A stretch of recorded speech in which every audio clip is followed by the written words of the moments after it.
Welcome to The Disruption is Now. Join us on this enlightening journey as we explore how AI is impacting our jobs, careers, lives, and the human experience. Each episode, host Greg Matusky will converse with visionaries and innovators at the forefront of AI, diving into its challenges, opportunities, and impact. So buckle up as we venture into the heart of disruption, and together, let's unfold the future. Well, welcome to another episode of The Disruption is Now, the podcast where we talk about all things AI and human communications, how it's impacting our economy, our society, and our culture. And I'm Greg Matusky. I'm obviously the host. I'm also the CEO of Gregory FCA, the large public relations agency, which is an AI-enabled public relations agency. And we're here at AdviseAI, a major trade conference with regard to how AI is impacting the advisory business. My first guest of the day, and I'm excited, is Alex Mathé-Cathala. Did I say it close? You did. I think right. That's one of the best tries I've heard this month. From Vega Minds. Correct. And it's an AI company dedicated to helping financial advisors. Yep, become more efficient, more effective, and deliver a higher quality level of service to their customers. Did I get that right? You did. That's exactly it. Servicing advisors. Now, correct. You're French, right? I am. And so, how did you get involved with AI? Did you come to this country, or were you doing it out of France? Tell me a little bit tell me your story. The story, okay, so AI on my side, I think dates back to 2018 or 2019. I came to the US as a master's student at MIT. An MIT, a master's student at MIT. Correct. Well, do you know Daniela Russ by chance? Nope. Okay, she's a professor there who Okay. just announced a new architecture of AI, which is not based on transformers. It's actually based more on how the human brain works. But that's an aside. It's okay. I was with her team last Friday in Boston, Liquid AI, so it's just fresh in my mind. But let's go back to you. Of course. So you come to this country, you're a unique guy, right? You played soccer, semi-pro. Indeed. And then you're brilliant because you went to MIT and they only accept so many people, and they really limit the number of Frenchmen they allow into the dome up there, I was told. That's a joke. But anyway, so what was your master's in? So I was doing financial engineering and machine learning for finance. And machine learning. Correct. Okay, so did you take Alexander, I can't think of his name, one of the primary professors in machine learning? I was, back then, at the time, the main mastermind behind my program was Bob Merton. Gotcha. Who was the Nobel Prize laureate for option pricing. And I actually became quite close with him because I ended up launching a startup with an other classmate, a portfolio management startup, that relied on his ideas, on Merton's portfolio replication models. And so the two of us, two classmates, advised and mentored by Bob Merton, Nobel Prize laureate, launched that portfolio management startup. So here you are, you just finished your master's at MIT. Correct. You got a choice between playing semi-pro or professional soccer, and you gained your RIA, is that right? You became an advisor? This is it. So essentially the portfolio management startup, we were working very hard in those days, so I was not playing soccer anymore during those 2 years. I started soccer again after the startup days, but the portfolio management startup ended up pivoting to the RIA space, and we got acquired by an RIA firm called LifeWorks Advisors. So let me ask you, coming out of MIT, you have a degree in machine learning, and you have a degree in financial engineering. The world is your oyster. You could have gone to Wall Street and did derivatives trading or whatever you wanted to. You could have chosen any path. Why were you attracted to creating a tool for advisories? Honestly, the true answer is the classmate that I met at MIT. He had much more of an entrepreneurial mind than I did. What you just described was my initial plans. It completely changed my mind.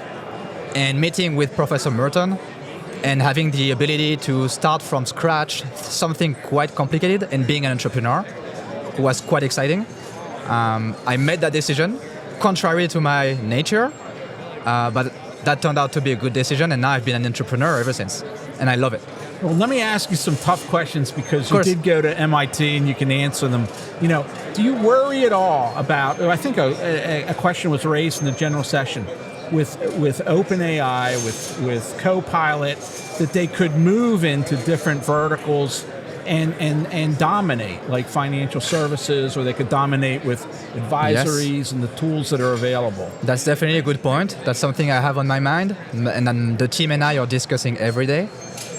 Deep down, I'm still convinced that the opportunity for those cloud services companies or LLM builders are much more horizontal than vertical. This is how they're going to make a lot of money. They probably would lose capital by investing it into vertical ventures and trying to chase every industry. I really don't see that happening. So walk me through then Vega Minds. And you told me that Vega is the brightest star in our universe, cosmos. In the Lyra galaxy. Okay. You're smarter than I. I did not know that. And that was just a Wikipedia search for me 2 years ago when we launched it. So walk me through Vega Minds and what it avails or what it provides for advisors and how it uses AI to overcome some of the friction in their jobs, in their lives. So Vega was born 2 years ago as a prototype within LifeWorks Advisors, which again is the RIA that acquired my first portfolio management startup. At LifeWorks, I became Chief Investment Officer and a registered advisor. So I was interacting with clients daily, all week. Emails, meetings, follow-ups, task management. So you were doing portfolio management or portfolio management and investment advice and a little bit of planning advice. Right, I was registered. I got my client-facing. Client-facing. Okay. Yes, okay. meeting with clients. I'm sorry. Yeah, and talking to clients. All right. So keep going. And that's really when GPT 3.5 came up. November, December 2022. Some background in machine learning, a good sense of where you could get efficiency gains in your client relationships. That's how Vega Minds was born. So in November 2022, correct. OpenAI introduces ChatGPT. What was your initial reaction? Is that something you had foreseen or been a part of at MIT? Nope, not foreseen at all. Actually, if you look at OpenAI's communications, even themselves would not foresee the huge success of just fine-tuning a foundation model into a chat assistant. If you look at their November 2022 presentations, they had one of those slides that says, do not expect a huge impact on sales. This is mostly a developer tool. And that is interesting. I mean, Sam Altman talks... Everyone was blown away. Sam Altman himself tells the story of how shocked he was. Yeah. And data scientists and machine learning experts were equally shocked. No one realized... No one knows anything. Yeah. Moves so fast, you cannot anticipate the market reactions, you cannot anticipate how you're actually going to solve problems until you put it out in the market. Alex, I'm a public relations professional and I'm on the generative side, right? I'm not on the data, I'm not on the coding side. So when I first saw ChatGPT, I can honestly say it was one of the most joyful moments of my life. And it was joyful because I know how hard it is to create content. And I said I can finally help others learn how to do it, because that's what I've dedicated my life to now for the last 2 years, learning how to use the machine in an assistive way to get a better outcome. Yes.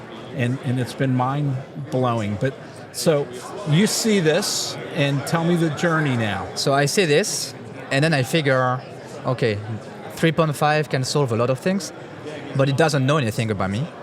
I have to tweak my prompts every time I do something. I have to spend a lot of time on kind of going back and forth with the AI. Exactly.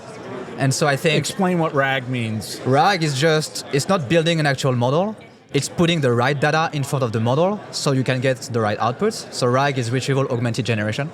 And that's actually what underlies our technology at Vega Minds. We are not a model builder. That takes you $500 million, 100 PhDs, that's not us.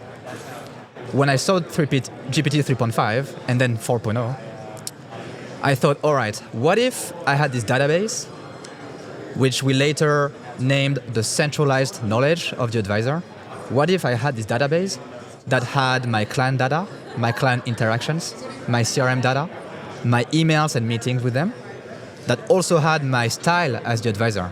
Investment style, advising style, writing style. That also had the brand and philosophy of my firm. Website, public data, blogs, articles, so podcasts. This is the core advantage of Vega Minds. Correct. Is this access to the specialized data and information with regard to that advisor and his or her market. Exactly. It's what makes us special today. In order to build this, you have to do a lot of integrations with the current tech stack of the advisor. So on the client side, we start by CRM, video conferencing software, email clients, Outlook and Gmail. And how are you doing that? Do you have different assistants, different models, different? How is it? Is it machine learning? Is it AI? What's it doing in the background to make those connections and personalize the experience? Correct. So in the background, that centralized knowledge base, which by the way is unique to each advisor. No two advisors have the same system. There are true actual silos here. This one is maintained effortlessly by LLM technology, just refreshing that database every day. A client email comes in, you can see if there are some tasks related to it, you can see there are some contact updates to be made. Hey, I just got divorced, or hey, I just put more money into my 401k. All of this in the background is updated. And the next time you're going to receive an email from that client requiring your piece of advice, your 2 cents, Vega will draft a response by taking all of the past interactions and also your advising style and your firm data and everything your firm is recommending into account. And this has been a big missed part of the whole conversation. Even in the general session, somebody raised their hand and said, with Copilot, it doesn't seem to link to the information that I have. Like, am I naming my files incorrectly? Am I setting up my drive incorrectly? But it's more than that. It's more than that. It's super complicated to bring all of the pieces together. Unless you're a hyper-focused startup like the one we are, but we also have many people in the field. Unless you're hyper-focused on advisors, it's very hard to help them structure their data sets, help them get the right data points in the right place. That's really what we do here. And one of the key things is taking into account the current tech stack of advisors, taking into account the past to build the future. So is there any predictive aspect to this, that it touches these data points and then it can make recommendations for you as the advisor? For now, we are mostly focused on the client relationship side, not much on the advice side. We think this is where the advisor truly delivers value. And the overarching goal is to help them spend 90% of their time on this, as opposed to 90% of their time gathering the data points, bringing all of the pieces together, typing things out, taking notes, transferring data and knowledge to other team members. So we really focus on this, just so the advisor can be the last resort person to really bring all of those pieces together and provide the right piece of advice. So what do you think the end game is here with creating these efficiencies, liberating an advisor from the tedium, right? The grind work that goes along with this. What do you see the advisor of the future being able to do with this? I think the advisor of the future has many more relationships than today. The average advisor probably will have a smaller average portfolio as far as individual clients are concerned. Many untapped demographics are going to get, I think, serviced by advisors thanks to those efficiency gains. I think advisors are winners of that evolution. There are some losers, however. Admin people are going to struggle more because AI now is taking a big chunk of that job. Support as well. Probably a lot of RIAs are building their own tech and have huge software teams. Those software teams are also partly supported, but also partly replaced by AI. Design people at RIAs are also going to be unlucky losers of the trend. And right now, give me some idea of your idealized prospect. Who are the advisors that you're really targeting and you think can benefit most from Vega Minds? What we've seen from our users, the ones that benefit most, are the ones that have been in business for some time, because that means they have an actual brand they've built over the years, a lot of goodwill to their firm, a lot of content, a lot of data. We like firms that have many advisors working together and that share clients. Because this way, when they connect their centralized knowledge in Vega, let's say you receive a question from your client John Doe, but your colleague addressed the same topic for Jane Smith 2 weeks before or 6 months before. Vega, if the advisors allow it, Vega is able to get knowledge from other people from the same firm. So it's almost as if you had the smartest people at your firm in your room at all time. Now, I'll end it by bringing up a notable fact from this week, and the Nobel Prize was awarded to Correct. Jeffrey Hinton. He's a big doomsdayer, right? Doomsayer Yes. with regard to AI. What's your take on that? I'm more of the Jan LeCun school, not only because he's French. And he is, He's one of the godfathers of AI. who was at Meta, right? He's at Meta now. He's in the private sector now, but he's been a researcher and just working at he's labs the- for 30 years. and- he's been one of the godfathers of And AI. he's the main pain in the in the ass to 80s. Elon Musk. Exactly. I think they don't share the same political views. Right, right. That's right, part of the right, main reason here. right. I'm more on his side. I think transformers are a revolution. But as he says, you need another technological breakthrough to bring conscience and to make those robots and computer systems sentient. And unless you have conscience, there isn't much of a And I risk wonder here. what that breakthrough will be. It's just Well, you mentioned it probably Right, at the right. very beginning of our discussion. right. I mean, Liquid AI is a firm I'm working with out of MIT. Okay. Out of the So going beyond machine transformers learning and lab up there, autoregressive LLMs. yeah. I mean, the world is wild. I don't know where it's going, but I'll tell you this much: I do think it's going to open a lot of opportunities in the future of work I think so. for advisors that want to do more of relationship building. It'll be available, but there may be advisors who say, you know what?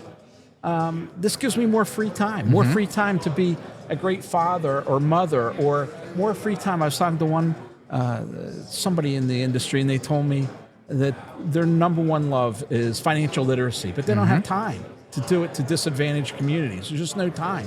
And this could give that individual free time that they could go out in the community and teach people the lexicon of money, how to plan, how to create a better future for themselves and their families, which they could never do today because there's no financial return associated with that. But if you have the ability to gain efficiencies and to create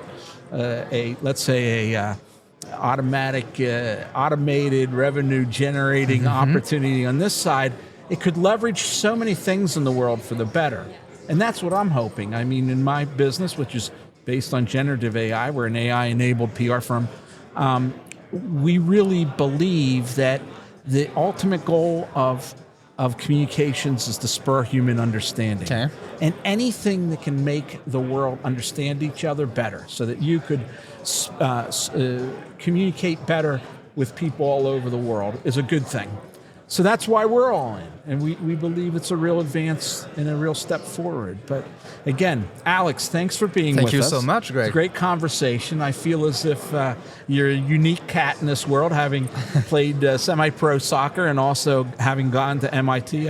Soccer is on pause for now due to the startup, but I'll play again one day. But yeah, and good luck. And Thank you so much. I'll keep an eye on you and see how you do. I have no doubt that you'll be a big success, and we'll be back here, and you'll have your $100 million firm. I read your overview. It said, You read my newsletter? 33% chance of being a $100 million firm. That's what I think is the beauty of being in a vertical business, trying to cater to one specific industry, is your risk profile as a startup founder is much different from the ones trying to cater to everyone in the world. They have much larger markets.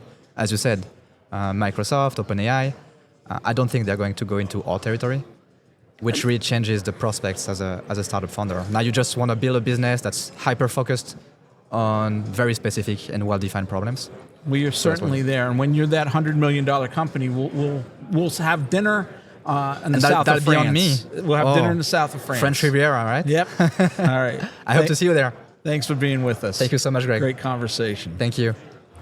Well, we're back with another episode of The Disruption is Now. I guess this is the second segment that we're doing here at the AdviseAI conference in Las Vegas, put on by Financial Planning Magazine. We're really honored. We have the editor-in-chief and the host of the event here, Brian Wallheimer. It's great to finally meet you. Absolutely. Thanks for having me, and thanks for being here. So what's the impetus? What's the thought behind this first technology conference for financial planning? Yeah. So, I mean, AI, really hit hard a couple of years ago when ChatGPT rolled out. In my opening remarks today, I mentioned that AI as a concept has been around since the 1950s, but things built very, very slowly. Computing power took a long time to build up, and data science took a long time to come into its own.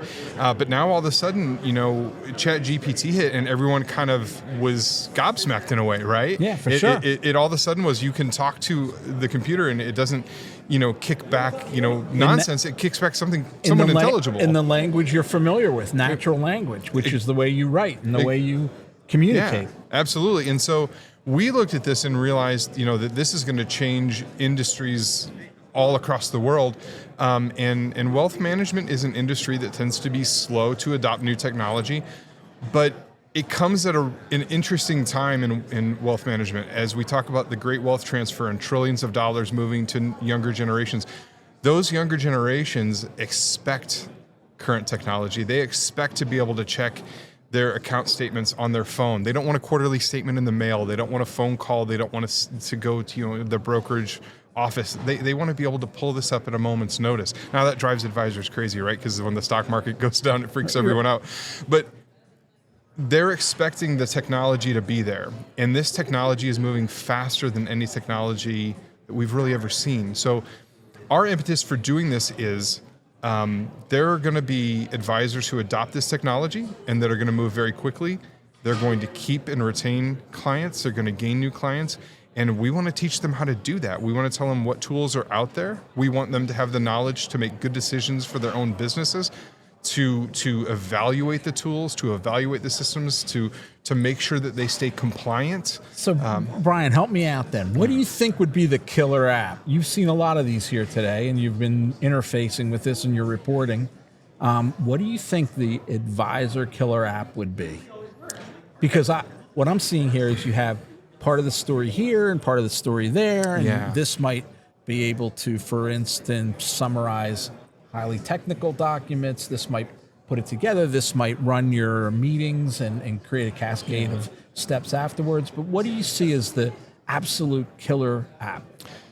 So, I mean, I don't know if you're going to have one app that replaces everything, because I think they all do such different things. But, our keynote speaker this morning, Charles Morris from Microsoft, we were talking last night as we were getting ready for this, and I was kind of asking him something similar to that. And he said, there's going to be a lot of tech solution providers who do really well, but a lot of the innovation is going to come from inside large wealth management firms themselves, because they're going to know what their advisors need, and they're going to implement it in the ways that match their workflows, right? So I think what's going to happen is you're going to have a lot of large firms that build their own technology to really work for themselves.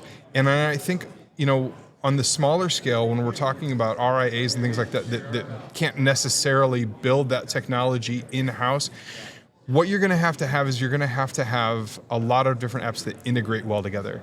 That's always been an issue in wealth management, where you have 5 or 6 things in your tech stack, and these two work together and these two work together, but not everything plugs and plays, right?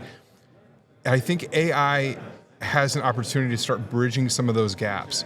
So I don't know if you're going to have a killer app, but I'll tell you the thing that I think most people are excited about, the thing that kind of rises up of right now is a lot of like client marketing, right? Sure, because for sure. We're a tech-enabled PR firm, and we're an AI-enabled PR firm, and it really does speed, not just speed it, but it increases the quality of a lot of content. Yeah. So talk about that for a moment. I mean, you also, you're talking about technology and AI, but you wear the hat as an editor-in-chief.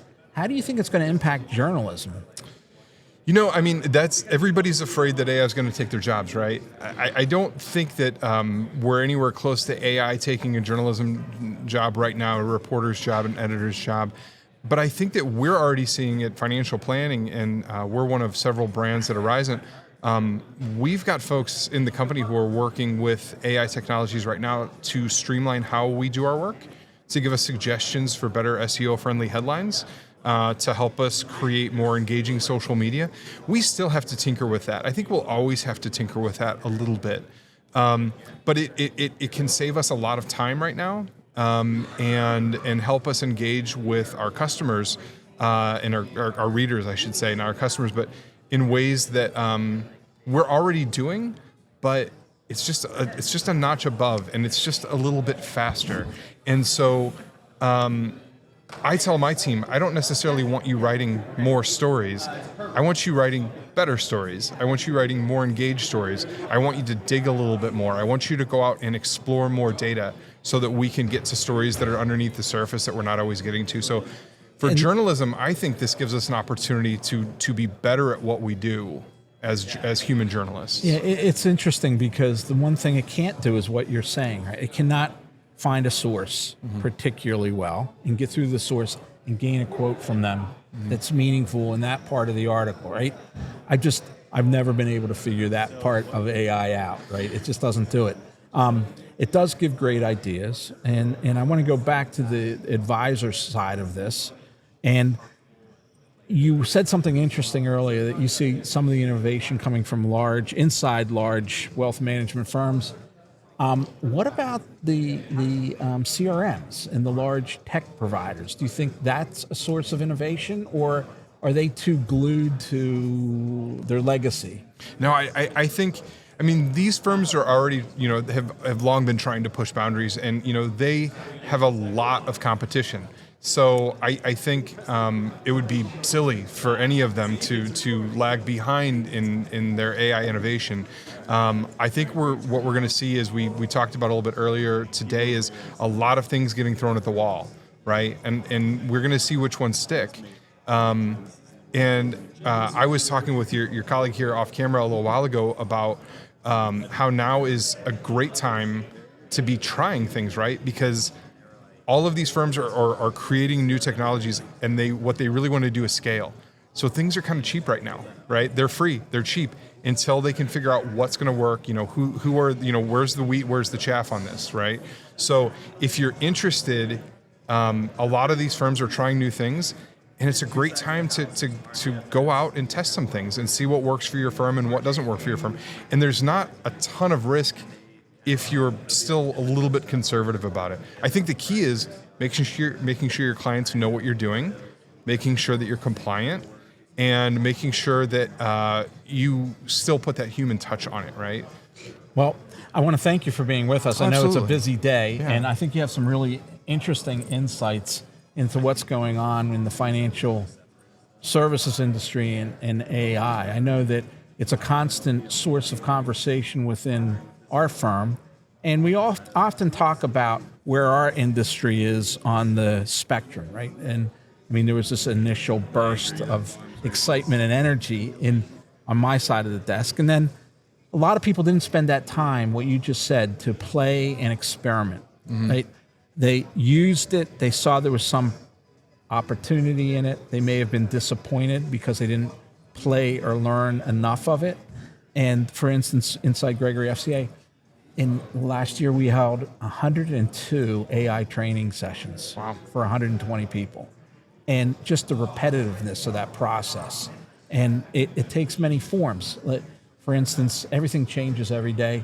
For a while we thought custom GPTs would be the solution, and now we find that some people have mastered it so much that they don't need a templated approach. They can just go on to an AI engine, be it Claude or be it ChatGPT, and get what they want, right? Because they somehow learned the logic of the machine, right? Sure. To natural language. I was listening to a podcast recently with Mark Andreessen, the great venture capitalist, and he said in financial services, the killer app is going to be a self-optimizing portfolio manager that will, in essence, allow anybody to consistently be on the upside of any market. Right? Sure. And I was like, wow, that's kind of scary.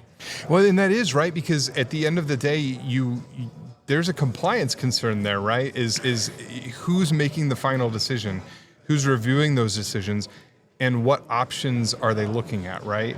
And I mean, you could easily build an accidental bias into those things. So I think those are coming, right? They will be here, but I think that's the one that advisors are especially Yep. I'm not there yet, but I mean, in terms of the next year or two, marketing to your clients, reaching out to your clients, we've got firms here that are talking about finding touch points with clients, finding about money in motion that their clients haven't even told them about. Because they're scouring the web and finding these liquidity events.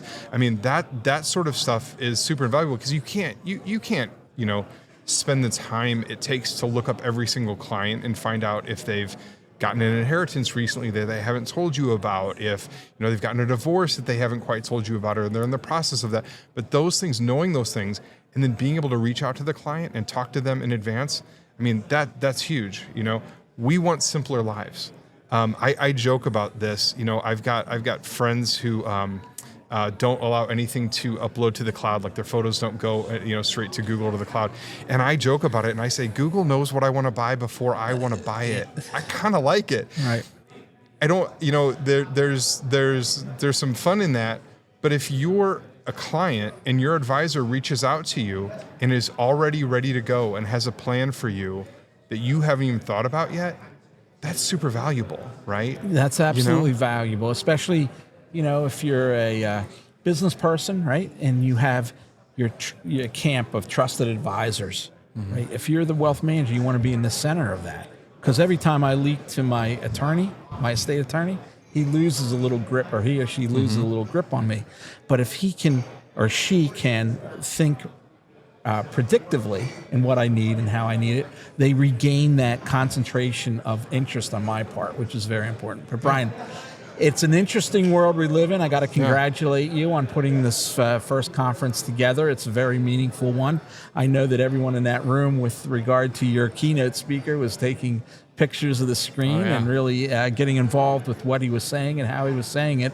And I got to thank you for doing a lot for the industry and how you're bringing technology and AI to the forefront in a responsible and compliant manner. So thanks. Awesome. Thanks for being with us. Well, thank you so much for the kind words. Thanks for being here. Yeah. Awesome.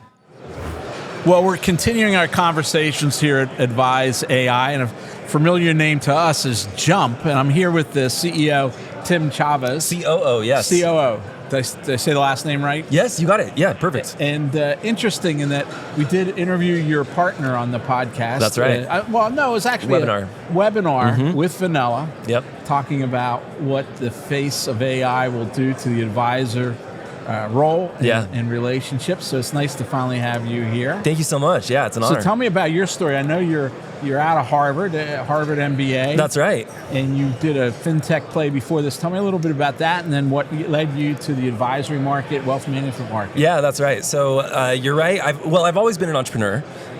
Went to Harvard Business School in 2013, graduated in 2015, and after that started a fintech company, like you mentioned. That was acquired in 2019 by an expense management company called Divvy, and Divvy was acquired sort of like bigger fish eating bigger fish in 2021 by Bill.com, who's here with us today.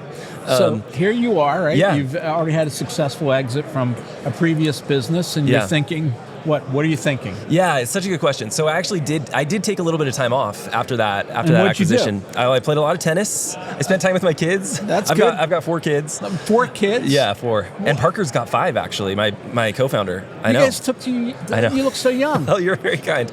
You're very kind. We started young. Jesus. Married at 21, first at 23, so. Wow, and how old are they? What's the youngest? 16 down to 7. All right. I know. You figure one win isn't enough when you have 4 kids. You gotta exactly. Go for more. Yeah. Well, honestly, I had this. So it was the first few months. I was great. Like I said, you're playing tennis, you're reading, you're doing all the things, and then you get this itch. And I'm an entrepreneur at heart, and we were talking about this before we started recording, but in 2021, 2022, you're starting to hear more and more about AI. Right. This chatbot. Yes. Like, what is this thing? Right. And the early attempts, I mean, even with the early GPT models that were being used by companies like Jasper, I mean, it wasn't necessarily super impressive. Right.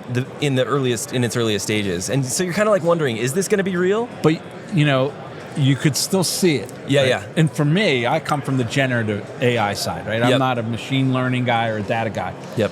I'm a writer at heart. Yeah. And I could see there's a spark there. Totally. Right? Yeah. So, and the question is, how soon is it going to get good? Right. Right. And I think it's gotten good a lot faster than many of us expected. But so Parker and I, one of my co-founders, came together at the end of 2022, saying, "Okay, this is real.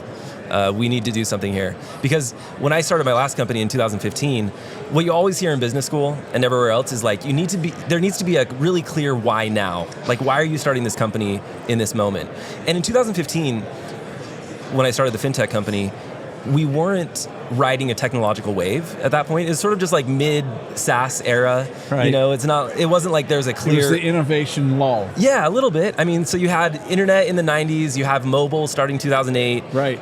And then you're in a little bit of a lull. And it's interesting because it really is every 15 years, it feels like. It was like the 70s in music, right? That's right. 60s had all the greatness of rock and roll, and then the 70s, they turned it to 11. Yeah, to totally. Use a Spinal Tap exactly. analogy. Right? Yes, totally. And then it was deconstructed with punk in the 80s. Yeah. And that kind of deconstruction. That's an interesting way to think about it. Yeah. So in 2015, yes, I think at that time, you can build good software, you can execute, you can build something, but we weren't, again, like riding that wave. And so when we saw this AI movement, it was a chance for me to, and I had always felt like as an entrepreneur, starting things in that era, like I was always thinking, man, like if I had been around in the 90s, I could have ridden that internet wave. Right. You know? There's a reason that Jobs, Dell, Gates are all, I think they're born all in the same year, if I'm not mistaken, within a couple months of each other. Totally. And so when we're now getting into 2021, 2022 and seeing this thing emerge, it really brought that entrepreneurial itch back in a real way for me, where I was like, okay, I want to be a part of this. And so the original idea for Jump was actually not targeted at financial advisors. We thought that a really interesting use case would be if we could help sales teams record their meetings and use AI on those recordings to update their CRM automatically, right? So they get done with a Zoom call or whatever, they have 5 or 10 fields that they need to update based on that information that comes out of their call. We said, okay, let's build a tool that listens to the call, transcribes it, and then has an intimate knowledge of what their Salesforce or CRM schema looks like so it can propose updates.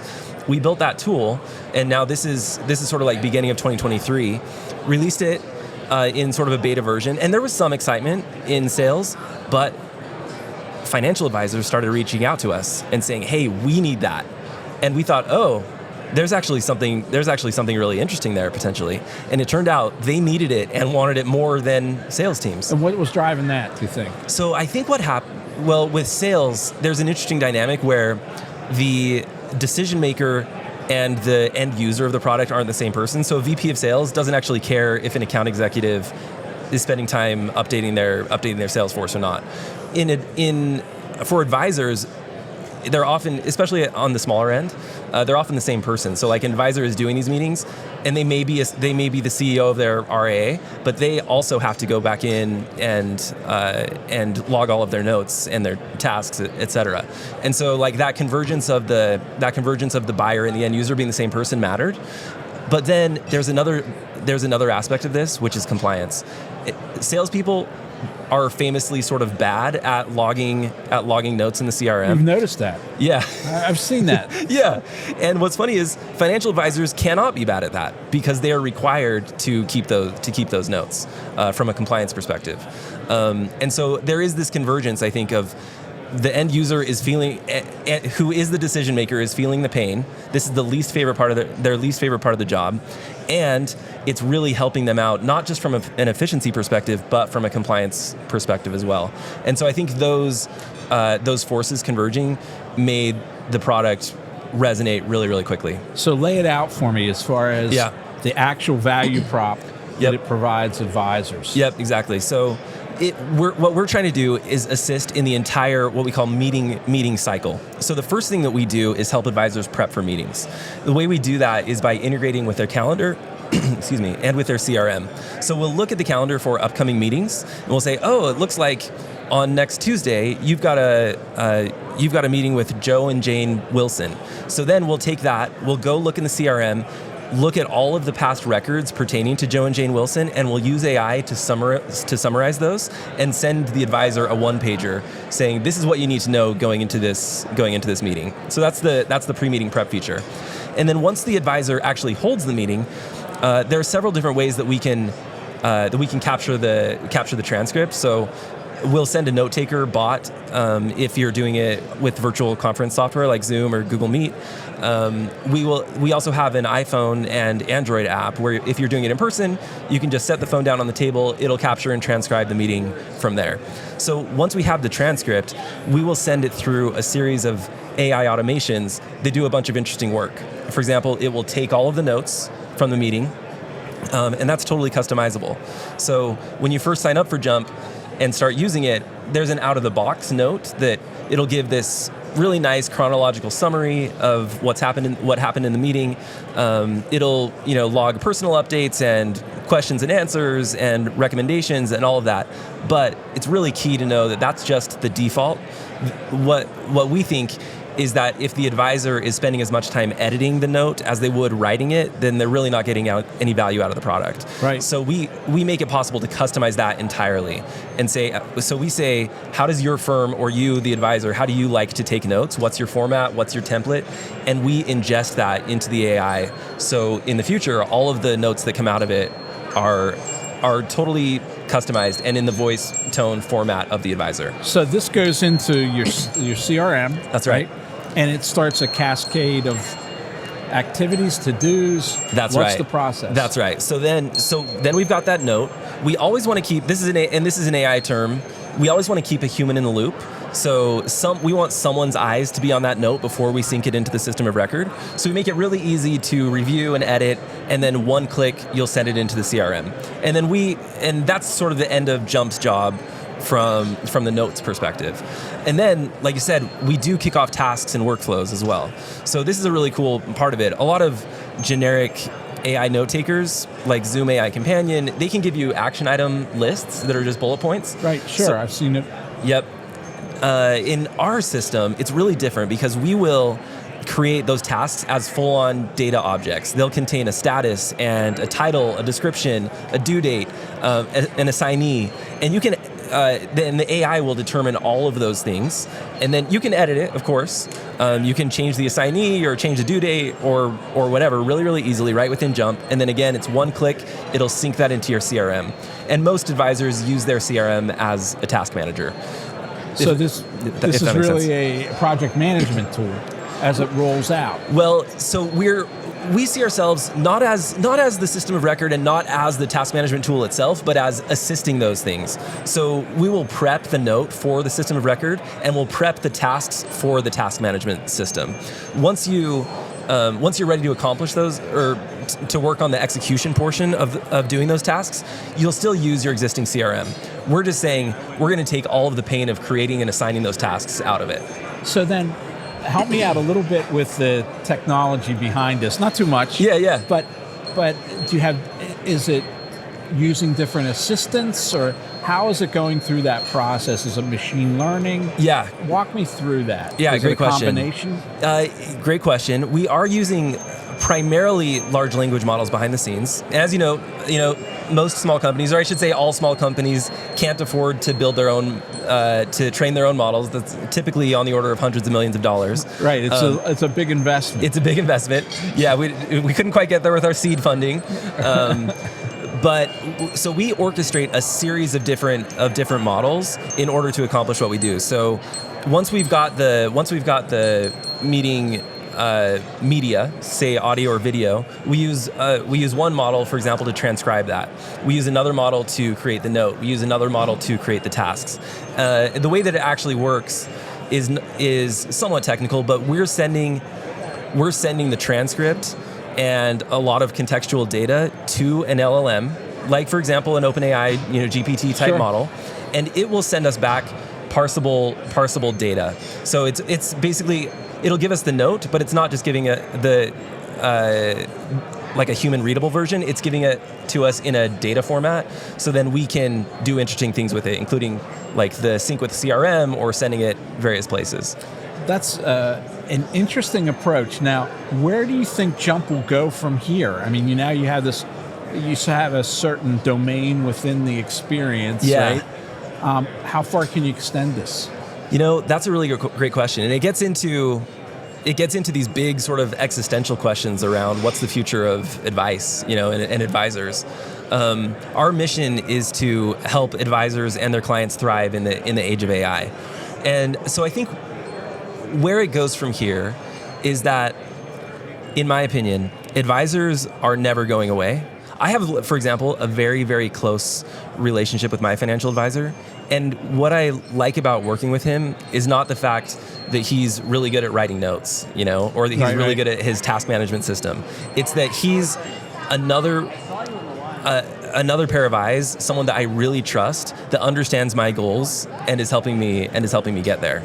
And so that fundamental human aspect of the advisor-client relationship, we believe is never going away. And I'd agree with you. And I always say that there's certain aspects, for instance, if a family's in crisis, okay, they could go to a computer and you could have a virtualized therapist, right? Yeah. You're never going to do that. I mean, a virtualized therapist that passed the Turing test 10 years ago. Yeah. That's been available to us, and yet it hasn't superseded the counselor. Yeah. Because when you're in crisis, you want a human being. Exactly. And when you're making decisions about your family, about their future, about safeguarding what you've built, I think you'll always want a person. And look, when times are good, maybe robo-advisors would succeed when times are good. Exactly. But when things get a little rocky, people want to talk to people. That's exactly right. And robo-advisors have been around for, more than a decade now, Right. And if people want to use that because they don't feel, for whatever reason, like they need that human relationship as an advisor right now, that's already available. Right. So for us, AI doesn't fundamentally change the core value that advisors provide, which is that human relationship. And so I guess from my perspective, I'll just share an anecdote. When we first started talking to advisors, we heard over and over, the reason I got into this job was because I love meeting my clients. And this is something that my advisors told me over and over, I love my job. I love having these conversations, and we'll sit down for 2 or 3 hours, And I think that's a very common experience among advisors. On the reverse side, the part of their job that they least enjoy is the administrative follow-up work that comes after the meeting, or sort of the rote, mundane prep before the meeting. Yeah, no one got rich writing up their notes. Exactly. And so for us, we think that those admin pieces that are just sort of mind-numbing, they're done out of necessity or for compliance reasons, we think that AI is going to have a huge role to play there. We're already seeing many of our customers are saying, you've cut down my meeting admin time by 80 or 90%. And I can only assume that as these models get better and better, that we can take that even further. Well, it is interesting where we're going and what's out there in the future as far as advisories are concerned. And I think it won't replace the human element, but I think there are aspects that can, the friction points, right, in a career that it can overcome. I know in my business, in the world of marketing and public relations, strategic communications, there were so many frictions that we just accepted as an industry. For instance, it's just accepted that you're going to have round after round of revision. It's just accepted that early drafts are going to be full of typos. I shouldn't say just accepted, but there will be typos. Yeah. Or it is just accepted that we do a lot of media relations that sometimes the CEO won't be able to respond fast enough, right, and you'll miss an opportunity. But with AI, you could have 10 standby quotes on all kinds of issues that have been pre-approved that then overcome that friction. Yep. You send it to the CEO. This is what the article's about. Here's what you pre-approved. Any changes? All of a sudden, that goes from the last thing that somebody wants to do to the first thing they get done for you because it's an easy lift. But all that is an interesting thing. Like, where will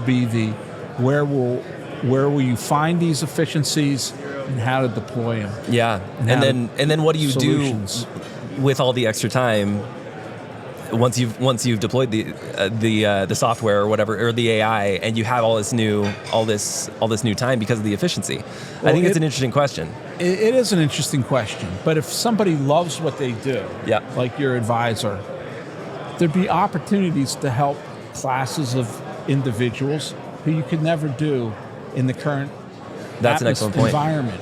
Yeah. Because it would be very difficult to teach financial literacy to disadvantaged communities when you have to make a living putting your notes in too. Yeah. Right? But hey, if that's what you love to do, it'll be your choice. Yeah, I think that's right. And it's also a question in my business, right? That how much more you can do for a client. Yep.